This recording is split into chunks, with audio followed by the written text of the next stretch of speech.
1969, l'humanité est à 3 minutes d'atterrir sur la Lune. Soudain, les alarmes sonnent. L'ordinateur plante. L'astronaute panique. Houston panique. Le monde entier retient son souffle. Et c'est là qu'une femme sauve la mission. Mais attends, on doit revenir en arrière. Parce que cette femme, on ne connaît même pas son nom. Pourtant, sans elle, Neil Armstrong ne posait jamais les pieds sur la Lune. Apollo 11 est un échec total. L'histoire de l'humanité réécrite. Je vais te raconter comment une dev de 32 ans a littéralement codé le chemin vers les étoiles. Et pourquoi on ne parle jamais d'elle? Son nom, Margaret Hamilton. 1960, elle a 24 ans. La NASA la recrute. À l'époque, les femmes ne codaient pas. Elle tapait à la machine, faisait du café, prenait des notes. Mais Margaret, elle s'en fichait.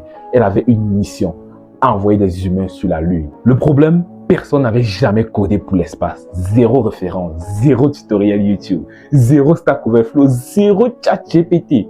Il devait tout inventer et Margaret dirigeait l'équipe logicielle. Elle était obsédée par une seule chose, les erreurs. Ses collègues lui disaient « Relax Margaret, les astronautes sont des professionnels, ils ne feront jamais d'erreurs. » Elle répondait « Et s'ils en font quand même ?»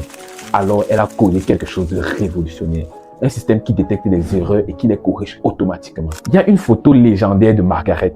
Margaret debout, à côté d'une pile de code plus haute qu'elle, des milliers de pages. Tout ça, c'est le code d'Apollo 11.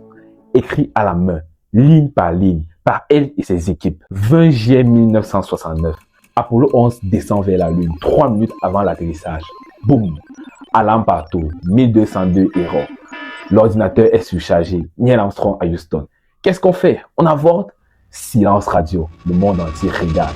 Et là, le code de Margaret entre en action.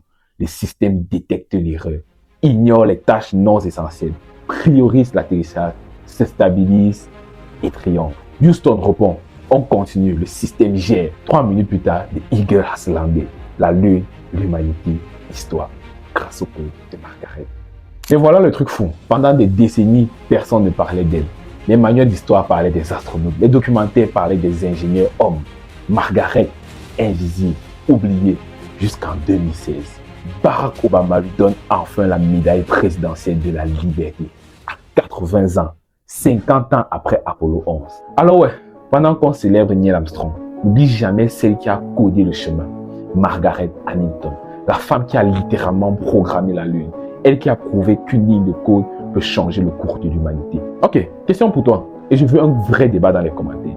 Qui mérite le plus de crédit pour Apollo 11?